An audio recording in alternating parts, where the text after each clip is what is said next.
আমি আরো ধন্যবাদ জানাই বিএনপিকে আমাকে মনোনয়ন না দেবার জন্যে।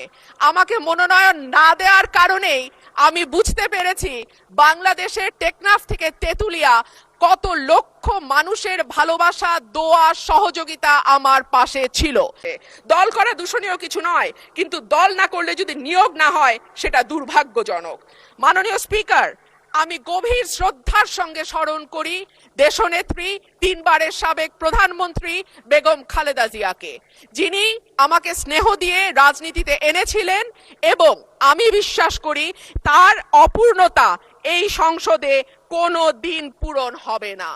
মাননীয় স্পিকার, হাজার মানুষের আত্মত্যাগ, তার ফসল হচ্ছে আজকের এই সংসদ।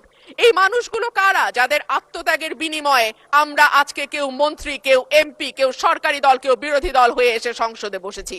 মাননীয় স্পিকার, তাদের স্বপ্ন কি ছিল? তারা জানতো তাদের এই আত্মত্যাগের বিনিময়ে তারা কিন্তু কেউ মন্ত্রী হবে না, এমপিও হবে না। তারা ছিল সাধারণ মানুষ, একেবারে খেটে খাওয়া সাধারণ জনগণ বাংলাদেশের। তারা একটা স্বপ্ন দেখেছিল, একটা নতুন বাংলাদেশ তৈরির স্বপ্ন, একটা নতুন রাজনীতি নির্মাণের স্বপ্ন, একটা নতুন চিন্তার জন্ম দেওয়ার স্বপ্ন, এবং সর্বোপরি সকলের জন্য যে ভীষণ রকম বৈষম্য আমরা দেখেছি গত কয়েক বছর, সেখান থেকে মুক্ত হয়ে সকলকে নিয়ে, সকলকে একসাথে করে একটা বাংলাদেশের স্বপ্ন।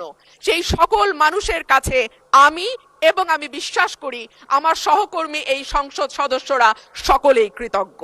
স্পিকার, শহীদদের যে প্রত্যাশা নিয়ে গণ অভ্যুত্থান, সেই প্রত্যাশা কিন্তু বায়বীয় বা অলীক কোনো বিষয় ছিল না। এখনো যদি আমরা দেয়ালে দেয়ালে তাকাই, আমরা দেখব তারা তাদের স্বপ্নের কথা দেয়ালে লিখে গেছে। উই ওয়ান্ট জাস্টিস, কিংবা দেশটা কারো বাপের না, তুমি কে আমি কে, বিকল্প বিকল্প। আসছে ফাগুন, আমরা হব দ্বিগুণ। শোনো মহাজন, আমরা অনেকজন।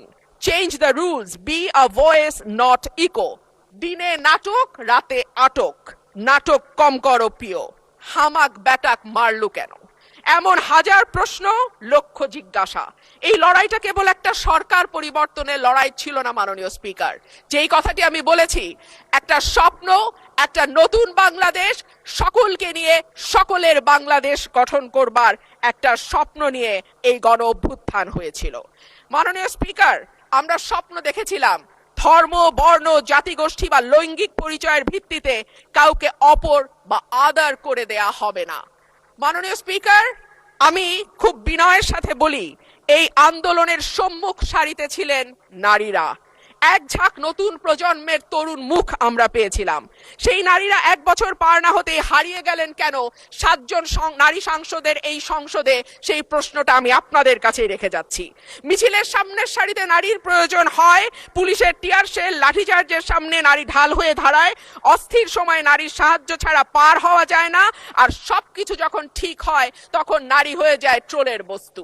নারীর পোশাক, নারীর চেহারা, নারীর কথা, নারীর হাসি, সবকিছুই তখন হাসির খোরাকে পরিণত হয়। মাননীয় স্পিকার, আমি আপনার মাধ্যমে আজকের সংসদে আরেকটি কথা বলে যাই। 52% মানুষকে পেছনে ফেলে নতুন বাংলাদেশ রচনার কোনো চিন্তা যদি কেউ করে থাকে, সেটা কখনো সম্ভব না, কোনো দিন সম্ভব না।